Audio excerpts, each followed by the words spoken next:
खूंटी जिला के रनिया प्रखंड में एक बार फिर से जंगली हाथियों का झुंड देखने को मिला है। रनिया प्रखंड के खुदबीर जंगल में आप तस्वीरों के माध्यम से देख सकते हैं। ये शाम 5 बजे की तस्वीर है। 5 जंगली हाथी अचानक पहुंच गए हैं।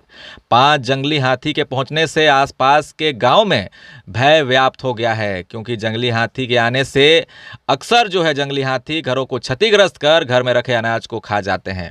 धान की फसल कुछ महीने बाद तैयार हो जाएगी और ऐसे समय में जंगली हाथी अक्सर इन इलाकों में देखने को मिले हैं। रनिया प्रखंड का इलाका, खुदबीर गांव के आसपास का इलाका काफी लंबे समय से हाथी प्रभावित वाला क्षेत्र है।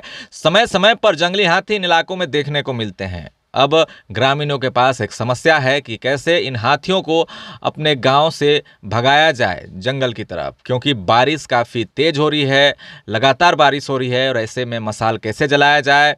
और फटाके भी ग्रामीणों के पास उतनी मात्रा में मौजूद नहीं रहते हैं और जंगली हाथी भी अब फटाके से नहीं डरते हैं।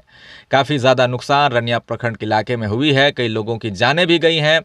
रनिया प्रखंड के बगल में बानो प्रखंड आता है, जो कि सिमडेगा जिला में आता है, और बीच में कोयल नदी बहती है और कोयल नदी से हाथी पार होकर बानो प्रखंड में प्रवेश करते हैं और बानो प्रखंड से जंगली हाथी कोयल नदी पार कर रनिया प्रखंड में प्रवेश करते हैं। ऐसे में दोनों बॉर्डर वाले इलाके के आसपास जो बसे गांव हैं, वहां पर जंगली हाथियों का आतंक अक्सर देखने को मिलता है। उन आसपास के गाँव में लोगों को काफ़ी ज़्यादा डर सताता है कि कैसे शाम होते ही एक तरह से आवागमन ठप हो जाती है, क्योंकि जंगली हाथियों ने कई बार कई लोगों को कुचल कर मार डाला है। वन विभाग के सामने इसको लेकर बहुत बड़ी चुनौती है, क्योंकि कभी भी घर की क्षतिग्रस्त होने के बाद मुआवजे मिल जाते हैं, मगर अगर किसी इंसान की जान चली जाए तो उसकी भरपाई नहीं की जा सकती है। इसके पीछे कई कारण हैं। हम लगातार सबसे ज़्यादा जंगली हाथियों की ग्राउंड रिपोर्टिंग इस चैनल के माध्यम से हमने की है और आज तक कोई भी इसका समाधान होता हुआ दिखाई नहीं दे रहा है। आज भी झारखंड के कई इलाकों में जंगली हाथी घूमने को मजबूर हैं। कारण बस इतना है कि जंगली हाथियों का जो आशियाना जंगल था, उसे लोगों ने ही, हमारे जैसे आम ग्रामीणों ने ही उस जंगलों को उजाड़ दिया है। सरकार की कई योजनाओं द्वारा माइनिंग कर के हाथियों के आशियानों को उजाड़ दिया गया है और यही कारण है कि सारंडा जंगल से जंगली हाथी निकलकर झारखंड के अलग अलग हिस्से में पहुंच गए हैं।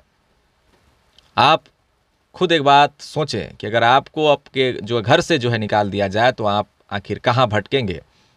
और यही हालत जंगली हाथियों के साथ हुई है।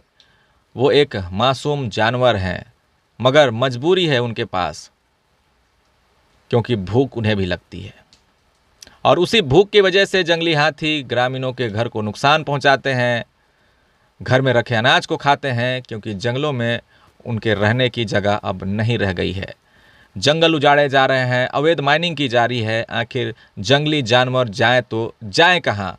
और यही कारण है कि आज झारखंड के कई ऐसे इलाके में जंगली हाथी भटकने को मजबूर हैं और इस पर किसी का ध्यान नहीं जा रहा है। आने वाले समय में ऐसा होगा कि जंगली हाथियों की संख्या लगातार कम हो जाएगी और वे विलुप्त हो जाएंगे। फिलहाल अभी के लिए बस इतना ही। आप सुरक्षित रहें, सेफ रहें, हाथियों को उनके आने जाना का वो रास्ता दें, उन्हें जंगलों तक छोड़ें। धन्यवाद।